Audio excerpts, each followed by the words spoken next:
if you're a copywriter writing webinars for your clients or for yourself, going through your story and looking at the fall-off date and be like, how can I say the same thing about me in a way that someone else will actually care about?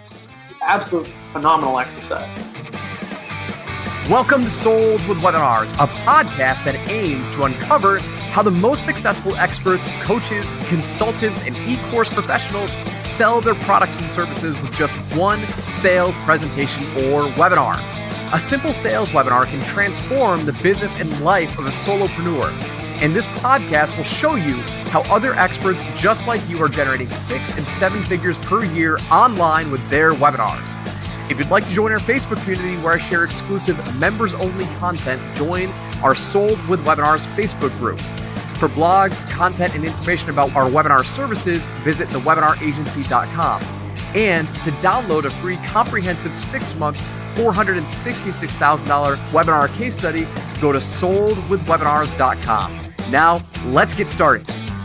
Hey everybody, what's going on? It's Joel Irwin. Welcome to another episode of Sold with Webinars, and you are in for a very, very special treat today. I have a very special guest, Andrew Walton, on the call with me today, and we are going to be talking about all things, you guessed it, webinars, but specifically we are going to be diving deep into the world of automated webinars. Now, it's not every day that I get to chat with talented copywriters, and every time that I bring on a copywriter onto the show, it ends up diving deep into some amazing things. And I always get the most positive feedback when I bring on copywriters onto the show. So when I connected with Andrew not too long ago, he was on my radar and I knew that he was somebody who could be a potential great fit for this show. Well, lucky for you, I finally wrangled him in to chat with me for a little while, chat with us about automated webinars. Andrew, welcome to the show, man.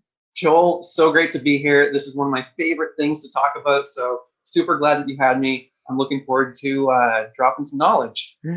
Yeah, man. So I would love for you to just give our audience a quick background about who you are, what you've done in the world of webinars. You have some pretty cool credentials, and let's kick it off there. Absolutely. So I've been writing different direct response copy online since 2010, but I really think things started to take off for me about 3 years ago, a little more than 3 years ago, when I started working with Neil Patel. And while I was working with him, I had this awesome opportunity to work with a ton of his clients, writing webinars, optimizing webinars, helping Neil with some of his stuff, and really just taking it from there. So I've got to see a ton of different stuff. I've got to try a ton of different stuff out with people at the 6, 7, and 8-figure level and beyond. And it's been a blast, and I'm looking forward to sharing some of those experiences today. Let's kind of take a step back and talk about your old school direct response days. I say old school, but you said you started doing this in 2010. When did you really get introduced to the world of webinars? Like, when was that introduction? Was that when you got introduced to Neil, or did you do some webinar work before Neil? So actually, I guess the first webinars that I was familiar with webinars, but I'd never written a webinar until I started working with Neil. So I had done more of your classical sales pages, a couple of VSLs, lots of email, but it wasn't until the Neil Patel days where I really dove into webinars. And I started out by actually taking stuff that was already working and making it a little bit better. So that might be changing the close so more people would buy, or fixing the very first 15 or 30 seconds or a minute, those big levers that make the biggest difference, right? So with my background in direct response, I was really quickly able to get a feel for what makes a webinar work, what sort of changes can you make to a webinar that's already kind of sort of working, but maybe just breaking even or not quite breaking even, or just doing whatever you can to maximize your return on ad spend, really. And from there, once I had sort of that foundation under my feet, it was a matter of, okay, I got my first project where I was actually writing a piece from scratch. And then it just, as you know, it just sort of builds from there. You have one thing and then the next thing, and it sort of just naturally progresses that way. Awesome, man. So we're obviously going to be diving deep into automated webinars. So I know this topic is going to be very, very popular with my audience. It's kind of like the holy grail. Everybody wants the automated webinar, right? Absolutely. What have you found to be maybe the top 3 things that you have to look at in terms of, like, if you're somebody, if you're reviewing a webinar, what are the first 3 things you're really looking at? Sure. Okay. So I think the first and most important moment is that first, I would call it the first 30 seconds. Obviously, there's some flexibility there, but that's the first critical point, potential critical point of failure, right? I just looked at a webinar. This wasn't one I wrote. I was reviewing it for a friend, and they had something like 38% of people drop off in the first 5 seconds or something like that. And with just a couple small changes, I was able to basically cut that in half. And that makes a huge difference when you're talking about, a 30 to 50% increase of people actually getting to the close. And there was another one with someone who helps gym owners grow their gyms. And we were playing with a couple different angles. And I finally figured out through some testing that it was really all about lead generation for them. It wasn't about sales. It wasn't about money in the bank account at the end of the day. They all wanted more leads. And then, so it was something like, and I'll be off a little bit with the numbers, but it was something like at 10 minutes, we had 36% of people on the webinar. And just by changing, literally, I made 3 changes in the first 30 seconds and didn't touch anything else in the entire webinar. We took that from about 36% to a little bit over 50, and it doubled the number of people who watched the close. So right there in that first 30 seconds, there's a ton of room for improvement. And I think for someone who's writing a webinar, whether it's for someone else or working on their own webinar, it really is, it's not even 80-20. It's more like the 80-20 of the 80-20. Yeah. So if you just focus, it's a cliche, but it's absolutely true. If you're focusing on those first 30 seconds and you're getting butts in seats and you're getting people to watch through those first 30 seconds, watch the first minute, then you're giving yourself a chance for success, and you're giving yourself a chance to get a lot of extra data and actually get more people to the close and do the next important tests, which I think really the next most important thing is the offer. So you're saying first 30 seconds is most critical, right? Because you have to, like, that's your hook. That's what's going to get the most opportunity to increase your stick rate, right? First 30 seconds, get them really interested and dialed into your message and wanting to hear what you've got. Absolutely. That's the primary thing that you look at. And you said number 2 is the offer, correct? That's my opinion. Yeah, I think because I think that all of copywriting is really, how to put this, subservient to the offer, right? If it's an offer that no one wants, if you don't have product market fit, you can be the best copywriter who's ever lived. You can be at the level of a Dan Kennedy or Gary Halbert or whatever, and you won't be able to sell the thing, or you won't be able to sell very much of it, and you certainly won't make your clients happy. No one will make a profit. So if you can put together a great offer, and I break an offer down, I don't actually remember how many pieces. Let me go through them and see how many we come up with. It's going to be somewhere like 5 to 7. But there's like the one big promise, right? What's the one thing that people are going to get out of it? It's very similar to a headline, actually. Like if there's one thing that you're going to stick around for, what's that going to be? Likewise, in the offer, I try to think, what's the one big outcome that someone wants most of all? Then there's like the content bit, the actual deliverable that you're going to get. Is it a video course? Is it a home study course? Is it a physical product? Whatever that is, all the sort of features and benefits type stuff. That's, I don't know. I don't focus on that as much, but it's still really important. I think for me, the really important pieces are proof and credibility, risk reversal, and scarcity.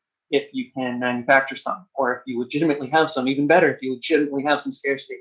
One thing that I've been seeing, not that I'm seeing working necessarily better than before, but I've seen some really cool risk reversals lately. Like there is this a webinar by a guy named Mike Zavy who's doing an Airbnb course.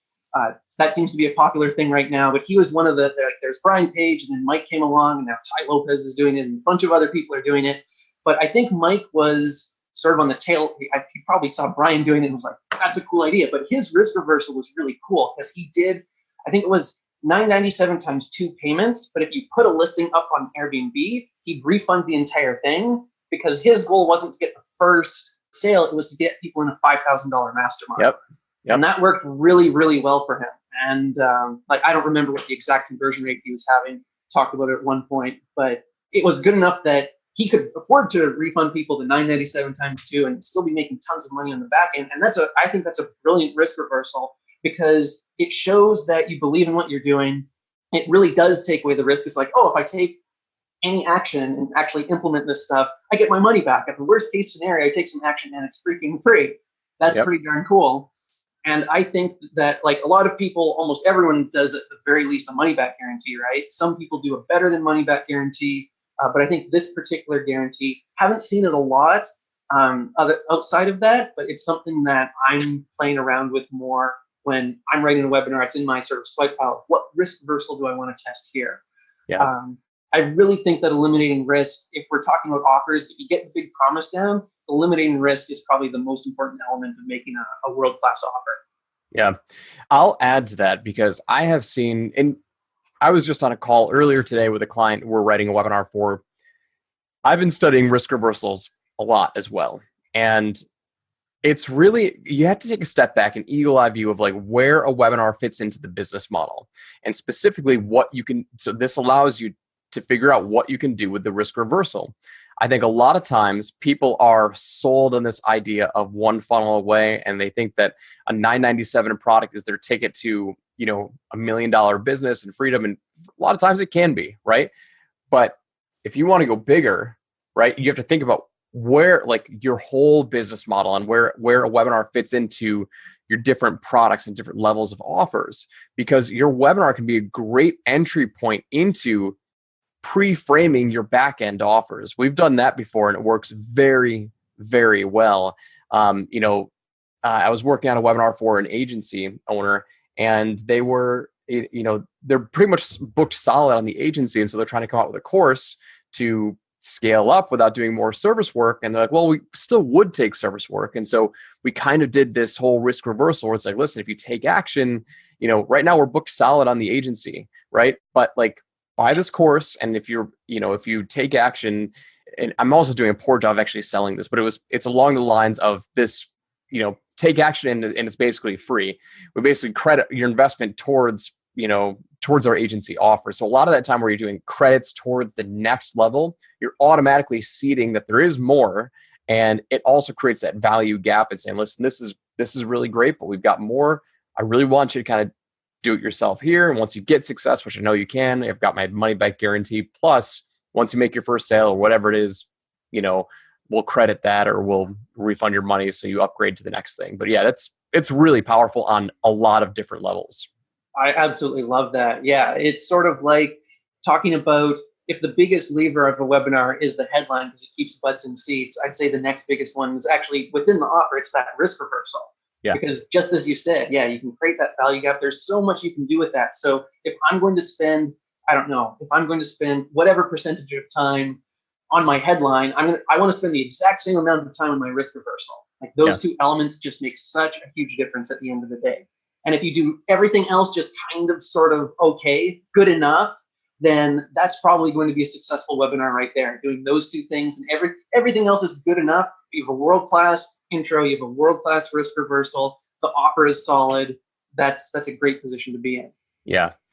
What I want to talk about next is the difference between live and automated webinars. And I think it's really important to talk about because you said the most important thing with automated webinars is your first 30 seconds. Now, I want to bring this up because live is way different than automated webinars, especially when you talk about the first 30 seconds, right? Because so many people are out there saying, oh, do them live 100 times before you turn them automated. And, I've given that advice to some clients as well. It does work, but there's also some times where you can go direct to automated. It's really, for me, I usually advise on a case-by-case basis, depending on what the market is. But I want to talk about the difference between live and automated and really what are the best routes to go to nail the first 30 seconds of an automated webinar? Because it's going to be different than what they do in the first 30 seconds of a live webinar. Would you agree? Absolutely. It makes a huge difference. Now, to be completely fair and upfront, I don't do a lot of live webinars. Sometimes I'll take an automated webinar that's not quite working, maybe not converting, and turn it live. And sometimes we'll start with live for, say, 2 to 4 weeks just to get a feel for it. And as you said, to get that immediate audience feedback that can help you adjust some of that initial 30 seconds.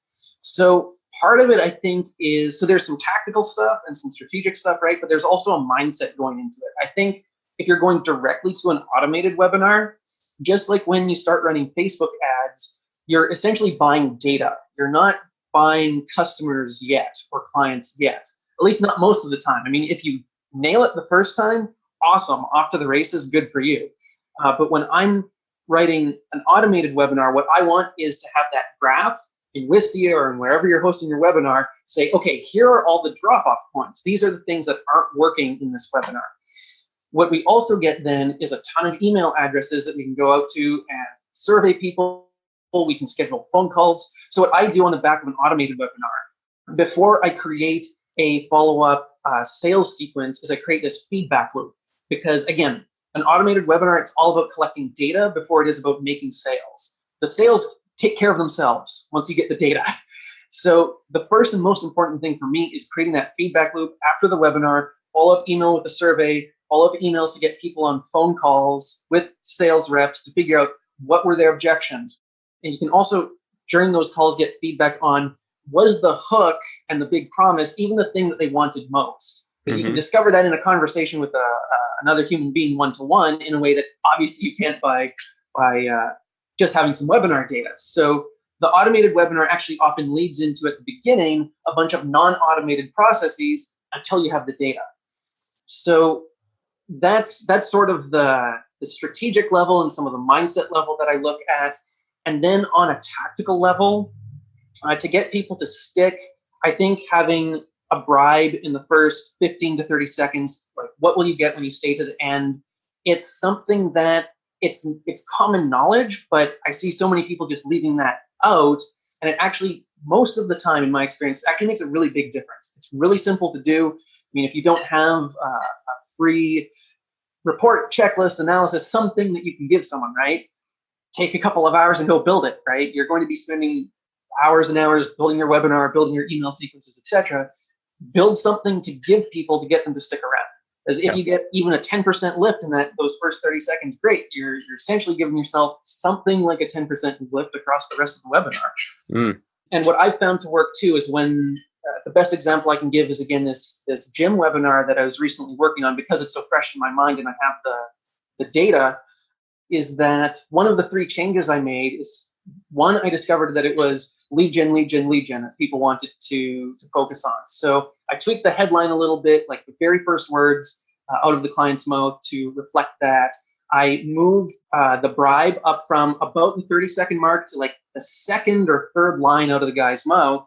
And there's one other change that I don't remember at this point, but making the entire intro section of the webinar literally just about one thing, not about you'll get more leads and more sales and more people will love you and you'll become famous, and like not 5 or 10 or 20 different benefits, right? Just hammering the one thing over and over and over.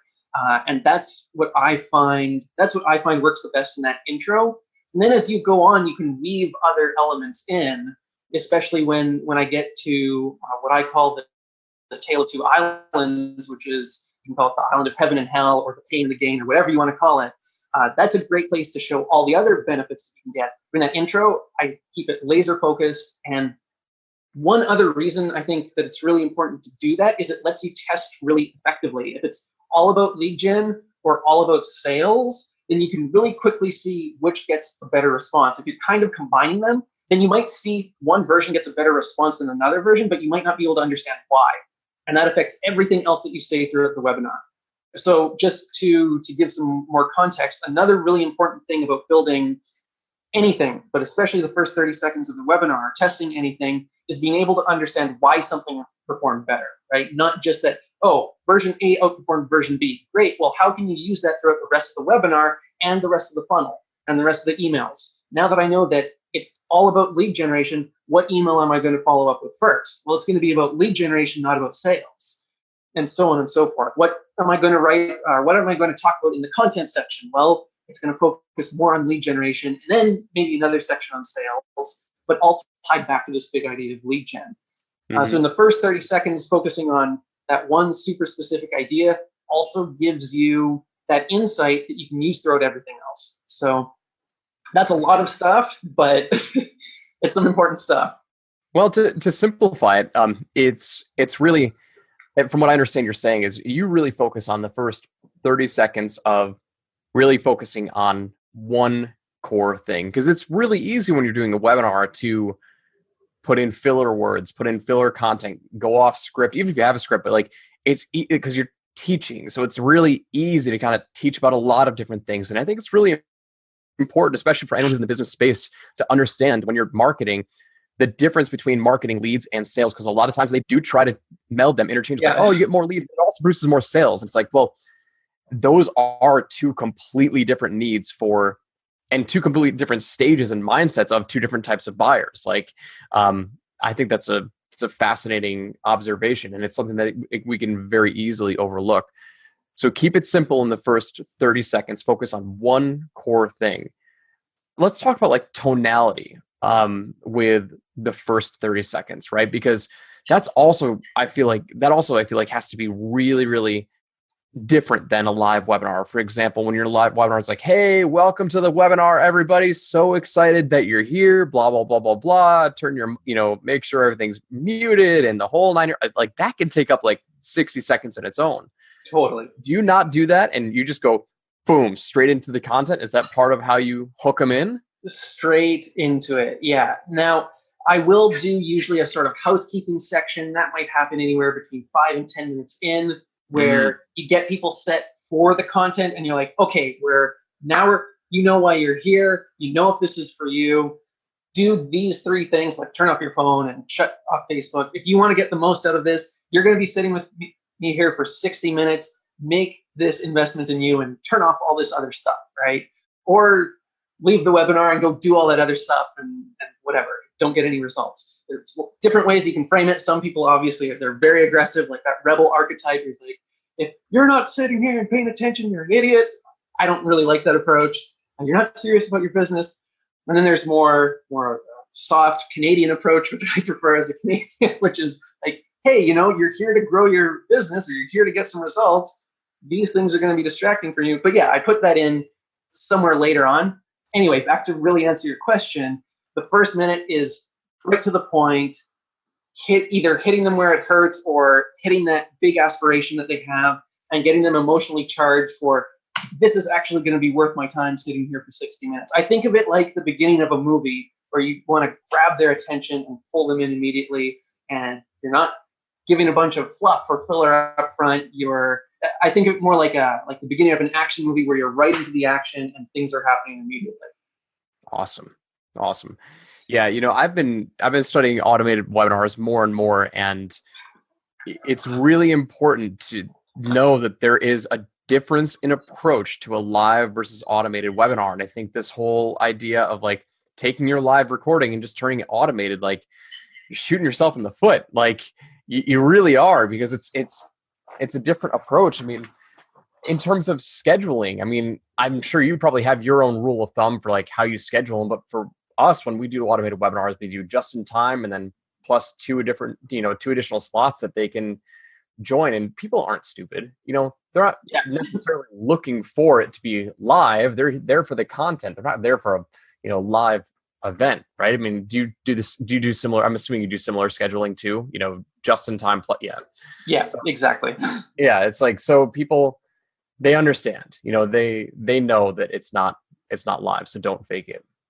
Exactly. And I've seen Dan Henry do this, as he explicitly states on one of his landing pages, like, this is not a live webinar. This is a recorded webinar that you can access whenever you want. And I think it's like, okay, in the digital marketing space, that absolutely makes sense, because there's so many people trying to play, this is live. Well, everyone knows that it's not. If you're in another space, maybe not everyone knows yet, but there's really no need to do that. The just-in-time thing works absolutely fine. So no need to play games with people, I think.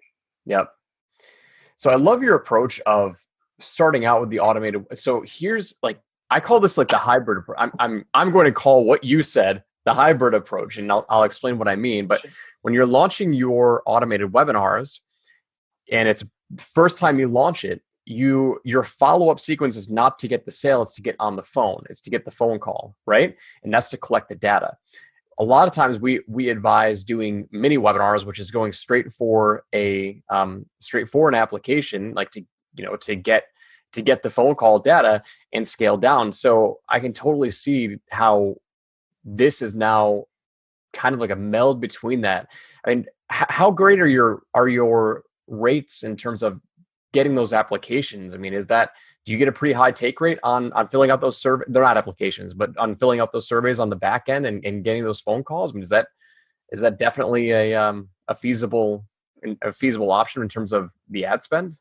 So as you can imagine, it really varies, right? Like there are some industries where, especially if the webinar is if we pretty much nailed the topic, but something just wasn't quite working, maybe the offer wasn't quite right, or it wasn't quite what they wanted with the right timing and what have you, but they're still really engaged in the topic, then, I mean, it's not like you're getting 50% of people to fill out a survey, right? Like that's ridiculous, but you can, if you're spending, a couple $100 a day to test, or for people who it's not their first rodeo and they have a bigger budget, maybe they're spending a couple grand per day to get that data, then absolutely you're going to get enough survey responses. You can start to see the patterns usually between 20 and 30 responses, and then if you're getting up to 50, it's already like, okay, I'm seeing a lot here. I already have enough information. It might not be statistically significant yet, but it's more than enough feedback to start making meaningful tests at the front end. And again, reaching out to people to get them on the phone, I think that's best of all. And you don't need a lot of phone calls to understand a lot more about the target market. If you get on 5-7 phone calls, you'll already know a lot more than 0. Yeah. So Yep. so you don't even need I don't know, a 20 or 30% fill out rate or application rate or anything like that. You just need a couple percent to really get all the data you need to make meaningful changes and go from data gathering to getting sales. Mm-hmm. That's awesome. Do you have a good close rate on the phone? Or do you really not focus on trying to close them on the phone? Is it really just more about gathering info? That also really depends. So usually it's not a great close rate on the phone. Sometimes if the only problem was that the offer wasn't clear or wasn't framed the right way, if a salesperson reframed that, then we might see a really high close rate on the phone. But that's not usually the case, and that's not usually the goal.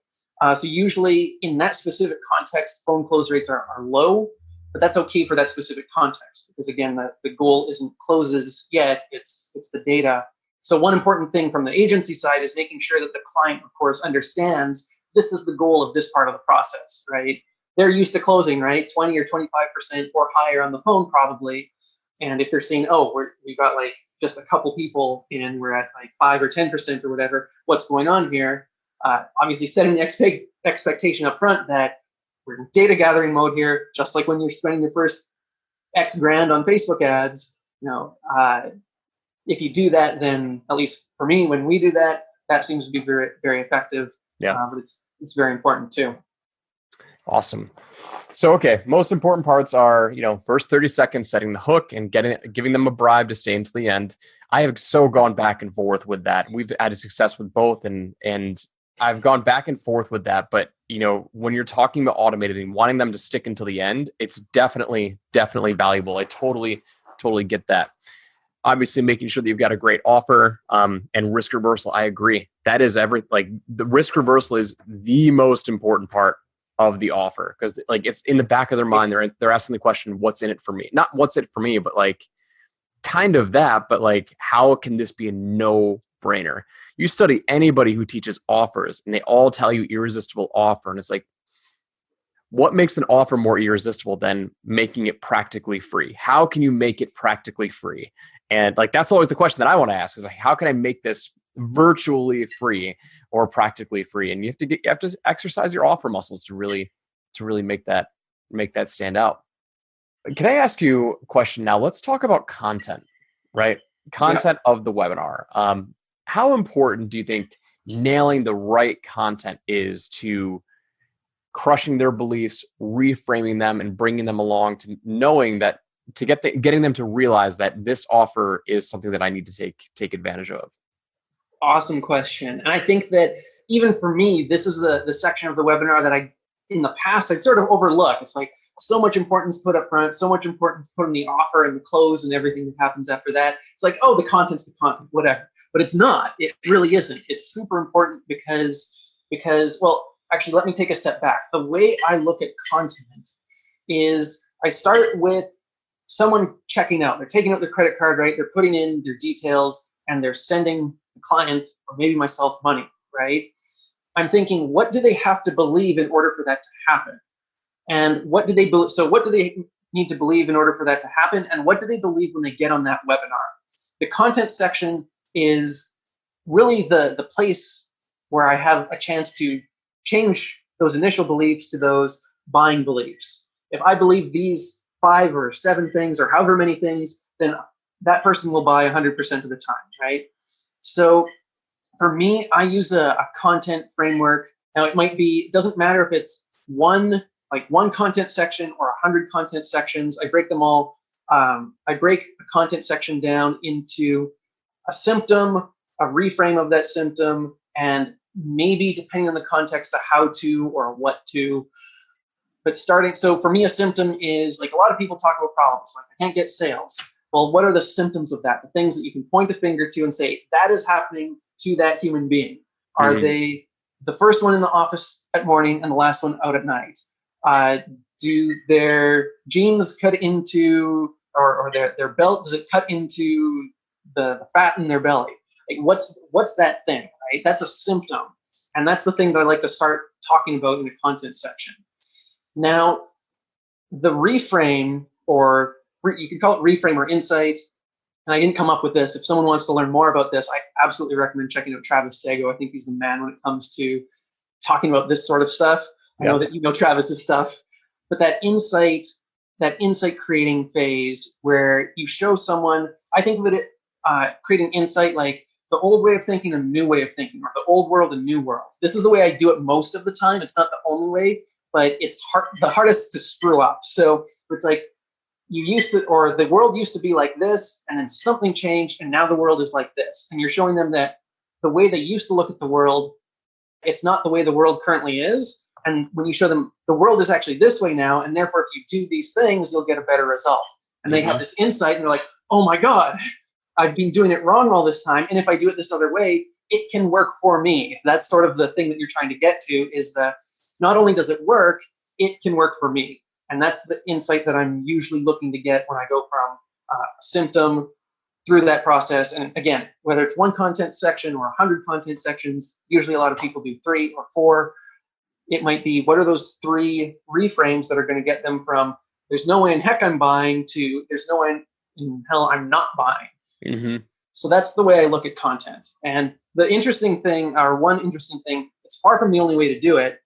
When we're doing, say, when Neil is doing a webinar for one of his businesses, like for Crazy Egg, he does a lot more classical teaching. Like if he's talking about CRO with Crazy Egg, then he'll be like, it's not so much the reframe process, it's market data plus the thing you're doing wrong plus the improvement, right? So he does a ton with market data. And it's an approach that I don't see done so much in webinars. Frank Kern loves to do it in his stuff, but Frank's a highly technical teacher. Yeah. Highly technical. Yep. Incredibly so. And so it makes perfect sense for a SaaS like Crazy Egg, for that type of audience who they're talking about CRO, they're not talking about, I don't know, Facebook ads or something like that. So he does the market data approach into comparison of doing something this way, or this split test produced this result, and it's a much more technical approach. So in terms of talking about content or any part of webinars or marketing, one thing that I want to make clear from my point is you have to consider the context before you go and talk about content, because I'm giving a general framework that I use, but it's not necessarily the best way for every single situation, right? Highly technical stuff, different type of content approach, but still showing people the approach that Neil has with Crazy Egg still produces the same result. It's like, oh, I was doing it this way. If I did it this way, if I tested this thing instead, or used whatever, this pop-up or whatever he's talking about instead, then I can get a better result. Cool. Yeah. So it's that exact same result from I can't do this because I'm stupid or incapable or the world is against me or whatever's in their head, to it works and it can work for me. Yep. It's extremely important for anyone who's listening to realize that when you're writing a webinar, whether it be yours or a client's, there is more than one way to approach the content. Everybody loves to follow the cookie cutter framework that they've bought with their course. And it's like, 3 secrets, 4 secrets, whatever it is. And it's like, that doesn't always apply. Like, it doesn't always fit. We're working on a webinar right now. You look at Mike Dillard's webinar, right? And Mike Dillard's List Grow webinar freaking crushed it. It was a fantastic webinar, and it was anti-hypey. It was straight into the point. But when he went into his teaching, it was step 1 through 5. Now, there wasn't a whole lot of, I don't want to say it was old way versus new way. It was definitely simplification of the entire process because he was teaching a new business opportunity model. Mm. And so they were getting into it. So when you're teaching somebody an entirely new opportunity, like you're showing them something brand new. So you can't really say like what you've been doing is all wrong because they haven't been doing anything else. So like there are certain instances where you have to go like a step 1 through 5 approach, or maybe the ever popular 3 secrets approach. But, if you're trying to teach somebody something that they aren't connected with already, they don't have an quote unquote old way that they're used to doing it, you have to take a different approach and still bring them along and let them know that that's where it comes down to simplicity. In my opinion, you have to tell them it's simple and it's easy if you follow my approach, and here's the approach. So I love the fact that you supported that argument of like, there's not always just one way to pitch it. Absolutely. And I think that's one problem that a lot of people who are looking to write their own webinars, they fall into that trap, just as you were saying. They whatever framework they got from whatever course they took, that's the only thing that they're ready to create. And it's understandable, right? You start with something and you build from that, and you learn different approaches.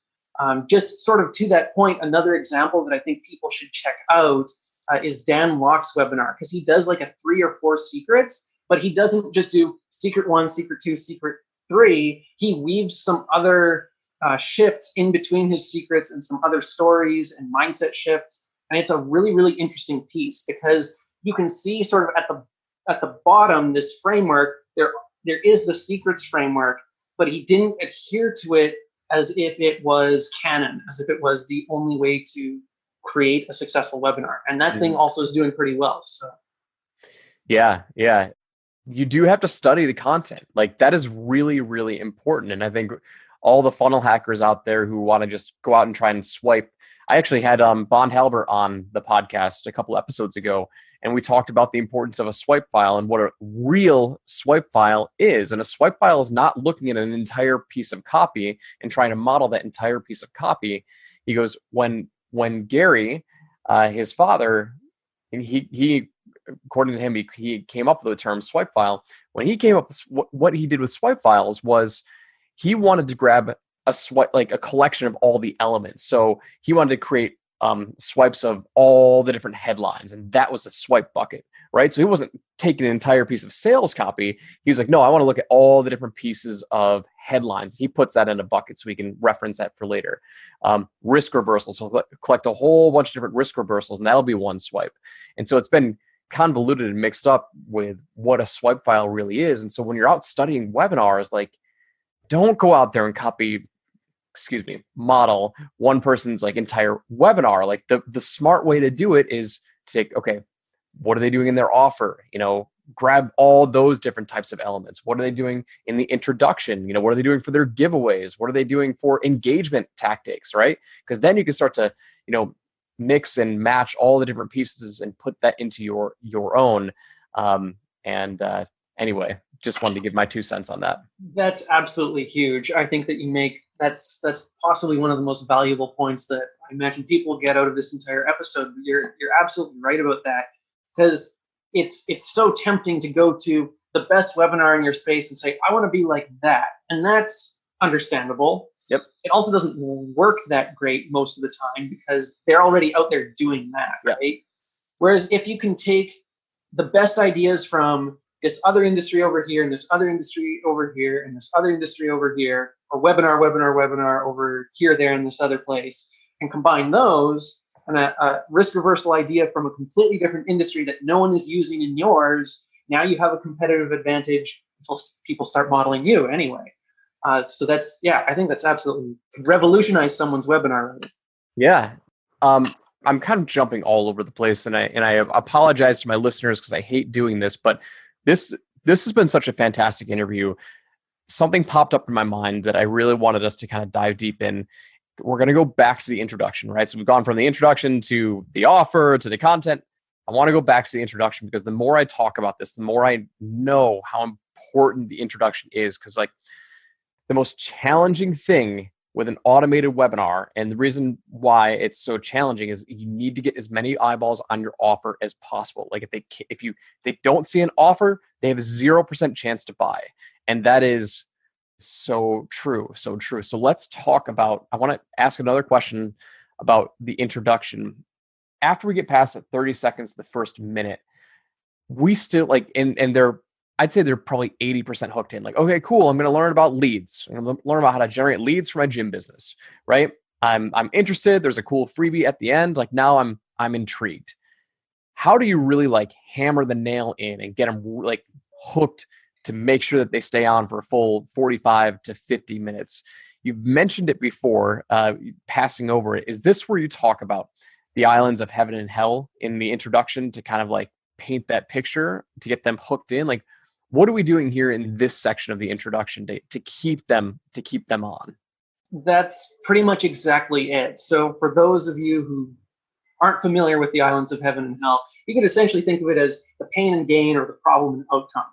But again, just like we were talking about before, it's about making it so specific, real world, not like I'm not getting sales or I can't lose weight. It's like the real world things that are going on in that person's life. If you're on the island of heaven, on the island of hell, your hair is on fire, your clothes are on fire, your house is on fire, everything's on fire, and that is happening to you in real time. So this is a point where you really have to. You can't write this piece if you don't really intimately know your customer. It's just not possible. You can BS it. You can look at someone else's stuff and model it. But if you're not talking to your people, if you're not surveying them, if you're not keeping in touch with them regularly, then this is the part that will suffer, and therefore the entire webinar will suffer because your stick rate will drop. I'm going to go back to this gym webinar again because it's something that I just very recently wrote. When I did this heaven and hell piece, the Tale of Two Islands, it was something like a 6 to 8 minute span at the beginning of the webinar where I had a 0% drop-off rate. And that was with some number of, it was a little less than 1,000 views at the time when I looked at that data. Now it'll be more. So, I mean, over a big enough pile of data, sure, there's going to be a couple percent dropping off, but that is almost impossible to achieve. And it's been almost impossible for me to duplicate, but just knowing that, how powerful that section can be if you nail it. I was lucky in this case because this client has been in business for a long time. He has a ton of data on his audience. So I could just go to that and essentially use their words about their lives and the things they were struggling with to paint this picture of pain. And I essentially set it up like it's not a very sophisticated setup. There's nothing challenging about this. I'm sure most of your listeners are familiar with that. What is it? The Wall Street Journal ad where it's like two guys with the same education and same background and all the same stuff. One of them goes out and has massive success and the other doesn't. What makes the difference? It's the same sort of setup. It's like you've probably experienced all of these horrible things, but you've seen these other people with all of these wonderful things. And then I pose the question, the two questions. It's something like, what causes you to end up on one island or the other? Can't remember the words right now, but it's like, what causes someone to end up on one of the islands? And more importantly, what can you do if you find yourself on the wrong island?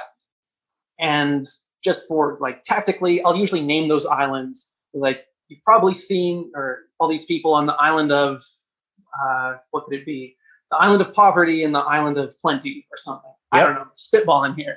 But naming the islands, naming the citizens of the islands, and really painting that story. So like, that is my life. The whole thing about going straight into a movie, straight into an action movie where there's stuff flying everywhere, it's super intense, and it has all that pounding emotion. That's what I want to achieve during that Tale of the Two Islands.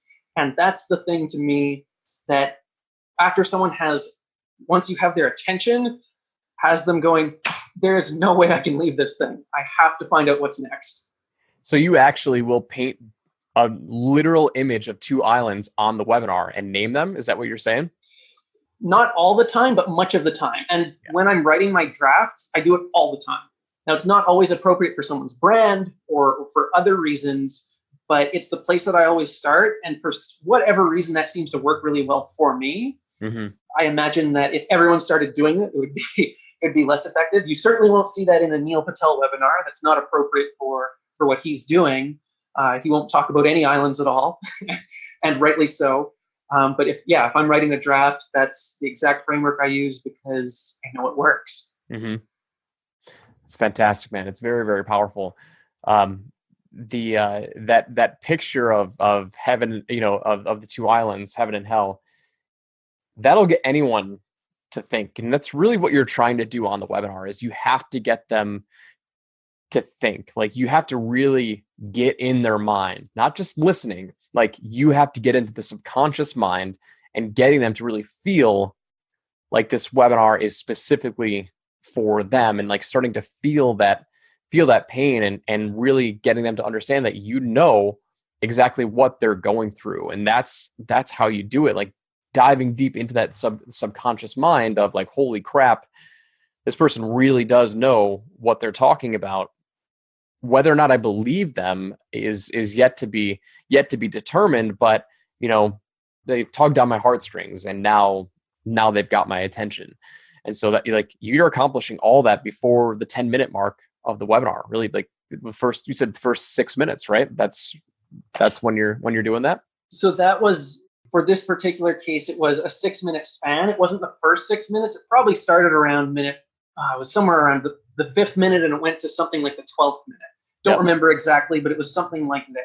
So it crossed the 10-minute mark, and then we went into the story, some sort of hero's journey story, and then into the content. Cool. How important do you find the hero's journey? This is another debatable topic. I've tried this a ton of different ways. I've tried pretty much leaving it out entirely, especially for my own stuff, but I've tried pretty much skipping it. I've actually, with this one webinar in the music space that I was just working on, I actually led with it, which was really interesting because personally, my taste is I don't really like them. I don't like listening to them. I just like, get me to the content. But for the listener, for someone who is not a digital marketer doing digital marketing, right, or just the general population, it does seem to make a difference. I usually tend to think of the hero's story more as a potential critical point of failure, because if I'm looking at the data for most webinars, period, and even most of my webinars, the places where I see the most dips are in that story. So that's a place where I pay a ton of attention to making sure that I can always make that story focusing on the what's in it for them, what's in it for them, what's in it for them, right? And not making it all about me or my client, right? And that can be really difficult to do. And so it's like, how important is it? I mean, the goal of the story, as far as I'm concerned, is also to show people, it's to do two things. Like most things, it's to show them, one, that it's possible. Two, that actually maybe three things in this case. Two, that if you can, that the person giving the webinar actually understands the situation that they're currently in. Because they were in the same situation or worse, right? So there's that empathy potentially built, if done right. That I think is really difficult to do. Doable, but that's very difficult to do in a compelling and authentic way, so people don't feel like it's just some other marketing guy. Yep. And then to show them, it's possible for you as well. So same sort of goals, done in a very different way. And that's the point where I'm really looking at the data. I'm looking, okay, like second by second, people drop off here. What was the sentence that I said before that? And how can I reframe this? So instead of me talking about the client, how is this now of interest and benefit to them? So actually, this could be, if nothing else, I think it's a great copywriting exercise. How do you talk about, if you're a copywriter, writing webinars for your clients or for yourself, going through your story and looking at the fall-off date and be like, how can I say the same thing about me in a way that someone else will actually care about? It's an absolute phenomenal exercise. Yep. So when you're looking at the data, you don't look at the EverWebinar data, do you? You look at the actual video hosting data. Like, does Vimeo give you much better data than EverWebinar or whatever automated webinar platform? I tend to use Wistia. I try to use it exclusively because I understand it. So it's not quite down to the second, but it's really darn close. So I can see anytime where I see it depends on the webinar. If I see big drop-offs, I'll focus on those first. If I don't, then I'll see, okay, well, where are the biggest small little changes, or maybe instead of a single change. So it depends. Actually, I should probably go into this because I think it's really important. The first point that we look for are critical points of failure, right? Massive drop-offs. Maybe it's when you transition from the intro into the content section. That's a common one. The hero story, absolutely. Into the close or into the offer, another point. But it could be anywhere. I had one where it was between content sections 1 and 2, and I was like, what the heck did I do wrong there? Well, the way the second content, anyone who stayed watched the whole, it was actually the best performing content section, but people dropped off right before it. So it's like, that's really interesting. So I was able to tweak the way I framed the content section, and then I raised everything else across the rest of the webinar. So critical points of failure are the first thing. The second thing would be any, maybe not a critical drop-off, but a sufficiently large drop-off that's an outlier to everything else. And then when things start to be small, sort of all across this curve, then instead of looking at it on a sentence level, I'm looking at it on more of a section level. Like in these 30 seconds, instead of changing one word in one sentence or changing one sentence, how do I change this 30-second block so the entire thing is more compelling? Even if the drop-off is all here, it's like, what's the 30 seconds leading up to it, not just that sentence. So it takes some, and that's a combination of, I guess, data analysis and intuition built over time, where I've seen so many of these graphs now that's like, okay, this is a section-based problem, this is a phrase-based problem. Towards the intro, it's more on a sentence-by-sentence basis. Farther along, it's more on a section-by-section basis. And you just develop it the more you do it. Fantastic, man. I mean, you're getting deep into the weeds here, and it's important. I mean, super important. It is. I mean, if you're going to go to the effort to put together a webinar that might be anywhere from 8 to 18 to 28,000 words or however long it is, and you're going to spend probably tens of thousands of dollars testing that thing, yeah, you got to get into the data and see what's actually happening. Otherwise, you're doing your business a disservice. So, yep. Yeah, I mean, I actually find it fun. So for me, it's one of the most exciting parts of the job, seeing the data and like, oh, what could I change here? And what could I change here and make this person more money? So I really enjoy it. It's probably not for everyone. I think a lot of people would rather be writing or rather running ads and stuff. But yeah, it's mission critical. It's fascinating because I just love proving people wrong. They're like, oh, webinars are dead. It's like, you're just listening to the wrong people and you're following the wrong advice. There's so much potential with webinars. And I kind of want people to just keep thinking webinars are dead. It's like, just let me and Andrew, keep ruling the world of right. webinars and doing our thing. But yeah, it's fascinating. I've been testing I want to open it up to this conversation. We've been testing some different follow-up sequences with webinars. And from a psychological standpoint, a strategic standpoint, I've seen some webinars that do very, very well, where there's only 2 follow-up emails. And the main pressure is to get them to buy on the webinar. And the scarcity factor is like there's one price and it's only valid live on, well, not live, but on the webinar. There's one price that's only valid during the webinar. And then there's literally one follow-up email it sends. I don't even know if it sends I can't remember to be send the replay or not, but let's just say it's one follow-up email that does the replay. And then the next follow-up email is like, hey, some people were asking about a payment plan. So I opened up a payment plan. So that's it. And I've seen that crush. I mean, what are you seeing in terms of like for cold traffic straight to an automated webinar? How important are you seeing the follow-up sequences, and do you do anything that's unique or fun? I mean, we already talked about the survey form, but like when you get into automating back-end sales, I mean, what are you seeing kind of work in your field? Sure. So I absolutely love that approach. Actually, the scarcity, it's either only available on the webinar or just after. I think that it's one of those hard things where I'd love to have a general rule that I could just use all the time, but I can't because it's not that simple.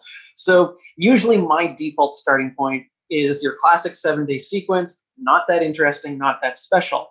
But we also have tried, not the specific 2-day sequence that you were alluding to, but with the replay and the payment plan, but somewhere in between where it's like, it's on the webinar for one thing and maybe they get, I don't know, like a second second bite at the apple or second chance slightly after, or like a 3 or 4 day sequence. I've tried a bunch of different things. There's not like one thing that jumps out to me as like, this is the one. This is the thing that I'm going to roll with. I think that comes down to, I like the 7-day sequence because I'm comfortable with it. I can do a really good job writing it. I know it's like, okay, so we introduce the payment plan here, and we have this deadline sequence here, and we have the replay here, and it's all really clear. It's all really hard to screw up. I like to start with things that are hard to screw up and then test more ambitious ideas after that. So that's why I usually start with a 7-day, and then you might try, I've even tried some 14-day sequences that typically doesn't result in an improvement in my experience, but it's one of those ideas to test. Well, do we go shorter? Do we go longer? Do we change the content of the sequence? It's at this point, for me, it's on a case-by-case basis, based on the data I'm seeing, based on the feedback I'm getting from clients or from people on the list, right? From salespeople, if there are any calls going on. Sometimes there are, sometimes there aren't. So my advice to anyone who wants to do this is start with something that you understand that's hard to get wrong, and then test things against that. So test one thing, like say if you're doing price testing, you might test, how could you do that? No, I probably wouldn't do that actually. Price test with a different length of sequence because there are too many variables there. Yep. But the point is start with something safe, with something you get, and then I think the 2-day thing, brilliant idea. I'm gonna find a place to test that out myself.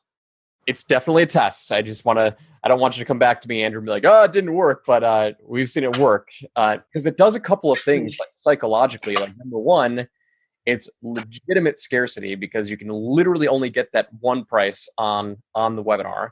And as soon as that's gone, like there's no, like we don't advertise a link. There's no URL. It's like, you just have to click the button. So it's not like they can go, I'm sure they could, click the button and copy it and try and figure it out another way. But anyway, that's worked really, really well. Man, this has been fun. This has been a lot of fun. I love this stuff. This is amazing. Yeah. Yeah. So I guess I'll we've gone for probably close to an hour now, and I want to respect your time. So is there anything that I didn't talk about in the world of automated webinars that you felt is really, really important to kind of cover that, I'm ignorant and I've completely missed it? I think another thing that I just want to briefly touch on, and I'm not seeing as much of this now, with an automated webinar, something that was working really great a couple of years ago that I actually want to, with a couple offers that are with a couple people I might be bringing on in the near future, test out, because I think their funnels might warrant it, is you don't have to do the $9.97 thing. You don't have to have the $97 price point, right? Like you can actually have a profitable webinar at a $97 price point. It's hard. It's really hard. But if you think, we talked about this towards the beginning, but if you think of the context of the whole funnel and you think of that first offer, like if you get the $9.97 sale on the webinar and you have upsells right behind it, immediate upsells, then you can probably more than liquidate your ad costs. So it's like a sophisticated tripwire, but that's a completely valid way to go into a webinar, especially because if you're in like a biz ops sort of thing or a digital marketing sort of thing, everyone who's getting on that webinar is probably expecting it to be $9.97, right? So you can absolutely subvert their price expectations and shock them with a $97 or a $2.97 sort of offer. That's really the only other thing that I really wanted to share. I think we covered a lot of ground. It was a lot of fun. The $9.97 myth. I did an entire podcast episode on that. Yep, I did an entire episode on the $9.97 myth. And, we get a lot of people come to me, Joel, I want to do a webinar. I want to make it $9.97. I want to get a 2 Common Club award. And I want to whatever. I want to, go retire on the beach. I'm like, okay. Right. Like, let's just back the truck up a little bit. And so, anyway, yeah, that's fascinating. So Andrew, man, we've covered a lot. We covered, the important elements of an automated webinar and how they're different than, live webinars. We didn't even talk about engagement. I mean, real quick, do you do any sort of engagement factors, like engagement exercises inside of an automated webinar? Meaning, the subtle NLP, like, oh, type yes, or is that part of your strategy at all, or do you find it effective? Or Yeah, absolutely. And especially with Neil, not always, but let's see, when he was doing the advanced marketing program, when we were doing that one, he would actually have a staff member in the chat to respond to people who were commonly asked questions. Like, they had an FAQ page that they could, where if people were asking certain questions, they could respond to those questions, and they could engage the audience at these points where, right, all these NLP things, type whatever, yes or one or some other thing in the chat, and sort of build that sense of being live, even though it's not. I'm trying to remember, the advanced marketing program was a couple of years ago, so I'm trying to remember if there was any specific indication that chat was live, like recording, but the chat's live. I don't remember how exactly they did that, but yeah. So for an automated webinar, what's my point here? My point is, for an automated webinar, yeah, you can absolutely, if you're going to do it congruently, and now that might be asking a question and saying that, I don't know, either your staff will check it later or your staff is there and checking it live. Depends how you want to set it up, right? My thing is always be truthful to your audience, because there's really no reason not to be. And you're more likely to piss people off if they find out that you're saying something is going on when it's not, than if you just admit that, okay, this is a recording, or it's just the way it is. Because as you said at the very beginning, people are there for the content and the transformation. They're not there for a live event. So yes, we do that sometimes. I'll often do it more in the sense of a yes ladder, where it may or may not be asking them to type it, but it'll have them be saying yes in their head for a number of things. Is this making sense? Isn't this cool? Wouldn't you like to figure out how to do this? Would you like me to show you how exactly we get this done? Stuff like that, where it might not be the physical communication, but it is creating that sort of mental connection where they're saying yes in their mind. And of course, building that, Russell loves that, building that over the course of the whole webinar, so they're in this sort of hypnotic state by the end. Yeah, absolutely. You definitely, bottom line is, yes, you definitely do some of that. Of you think that it is important to continue to have that engagement. Like, does that make sense? Whether it's typing in the chat box or getting them to subconsciously, say yes in their mind, that is definitely important to drop that throw. Yeah, I try to make an automated webinar as interactive as I reasonably can, given the limitations of the medium. I think that's it's not the most important thing. It's far from the most important thing, but I want to achieve that as much as I reasonably can. So yeah, if someone out there is listening to this and they're thinking of writing their first webinar or their next webinar, and they're not at a level of mastery where they're nailing their offers and nailing their intros, this is not something I'd worry about. But if you're already making money, absolutely, this is a minor adjustment that absolutely I think can make a bottom line difference. Awesome. So we covered a lot. We talked about the importance of the introduction, the importance of the first 30 seconds, identifying the islands of heaven and hell in terms of your prospect. We talked about analytical data. We talked about really looking at the drop-off rates and getting down to the seconds and realizing how important that is, and subtle shifts that can make a huge 10, 15% boost in attendance data. That's really, really critical. We talked about the importance of the offer. Of course, the offer is really, really important, and risk reversal. Andrew, man, I've had such a blast. Where can people connect with you? Where can they learn more about, following what you're doing? Sure. So the best place to connect with me is absolutely on Facebook. You can either search for Andrew Walton. It's also, I think, facebook.com/Mr. Conversion, MR Conversion, if you want to go directly to my profile. I don't really use any other social media. I don't even have a website because I get all my work by referral. Don't have one, don't need one. I'd rather write webinars than build my own stuff. So I'm kind of hard to get a hold of, but that's the one place where you can always find me, and I'm always happy to talk webinars or copywriting or business in general. It's my favorite hobby, and I also am fortunate to get paid for it. So I also want to say thank you, Joel, because I had such a freaking blast today talking to you about this stuff. has just made my day. So thank you. Awesome. Glad you're excited, man. I've had an absolute blast. That's going to do it for our episode today. Make sure that you go reach out to Andrew. Tell him that you heard him on Sold with Webinars. Give him a shout out, and we'll see you on the next episode. Take care. Thanks so much for listening. We hope you enjoyed today's episode, and we look forward to giving you the next one. For blogs, content, and information about our webinar services, be sure to visit thewebinaragency.com. If you'd like to download a free, comprehensive, 6-month, $466,000 webinar case study, go to soldwithwebinars.com. And if you'd like to join our Facebook community where I share exclusive members-only content, join our Sold with Webinars Facebook group. Finally, if you enjoy this content, be sure to give us an honest review on iTunes, Stitcher, or wherever you listen to podcasts. Join us next time, and I'll see you there.